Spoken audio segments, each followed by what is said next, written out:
Ford Madox Brown. He doesn't look like a rebel, but he was one of the pioneering artists of the 19th century. And looking at his work today, it doesn't look particularly rebellious, let's say, but believe me, way back in Victorian Britain, this kind of art form was considered groundbreaking, and he was labelled a radical. So it comes as no surprise that both him and his art are so closely connected to Manchester itself. During the 19th century, the cotton industry transformed Manchester into a modern industrial city.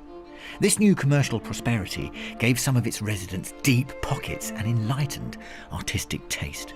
The city was among the first to support the Pre-Raphaelite School of Art and was especially appreciative of Brown's brash, artistic palette. So what do we mean when we talk about Pre-Raphaelite art? Well, as the name suggests, it's a style of paintings from the 14th and 15th century, pre the age of Raphael, the great Italian artist. Raphael was the cornerstone of all art academy training, with that wonderful ease of composition and that whole idea of human grandeur. His paintings had an angelic, almost airbrushed feel, and he gave his subjects a sense of serenity and perfection.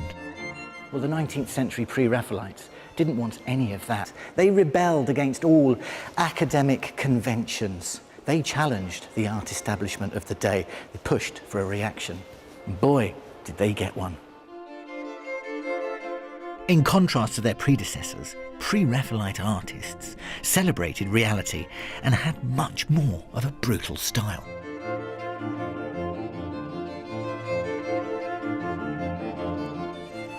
Ford Madox Brown was a pioneer of the Pre-Raphaelite movement. He was born in France in 1821, and he was trained in the classical style at various art academies across Europe before finally moving to England and settling in London to begin a career as a painter.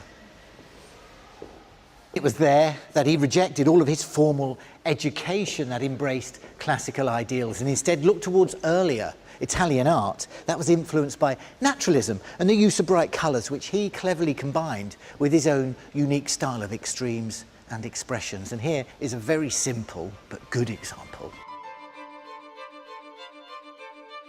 He brought natural-looking sunlight to his pieces and took realism to the extreme. But his reluctance to paint commercially sought-after subjects meant he often struggled to sell his paintings. But as time went on, Brown started to become known as a respected artist, and his luck changed thanks to Manchester Art Gallery. When they bought another of his masterpieces in 1885, the artist's reputation was sealed in the city. And here it is, it's titled Work, and it's Brown's largest and most ambitious modern life painting. In fact, he called it the work of my life. In its day, this was absolutely groundbreaking. Prior to this, manual workers were depicted as farmers in fields or peasant girls in idolised rustic settings. This is a true slice of Victorian life. There's a group of navvies here digging a sewage system in Hampstead in London, but there's also a lady here selling chickweed. There's a pastry cook up there, look, delivering something. There's a fruit seller over there. What he's showing is the inherent dignity of the British labourer.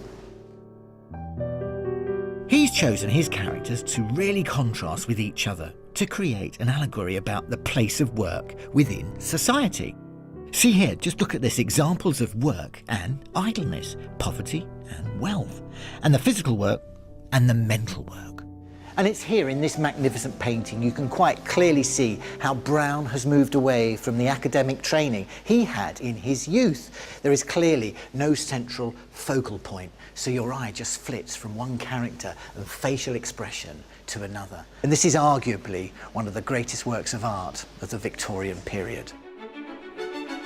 Manchester's affection for the artist became even clearer when he was asked to paint 12 murals of the history of Manchester inside here, the new town hall. It took him over 13 years to complete, and he lived in the city for 6 of those years. They were radical, and they set a new agenda for public art.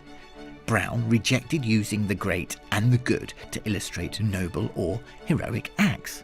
Instead, he depicted the past through ordinary men. The people of Manchester loved him for it. The 12 Town Hall murals were Brown's last great achievement before his death in 1893. Manchester had given him the opportunity he always wanted. Brown's contribution towards art history is absolutely immense. So the next time you're in the city that embraced him before the masses, take some time out to come and see his masterpieces.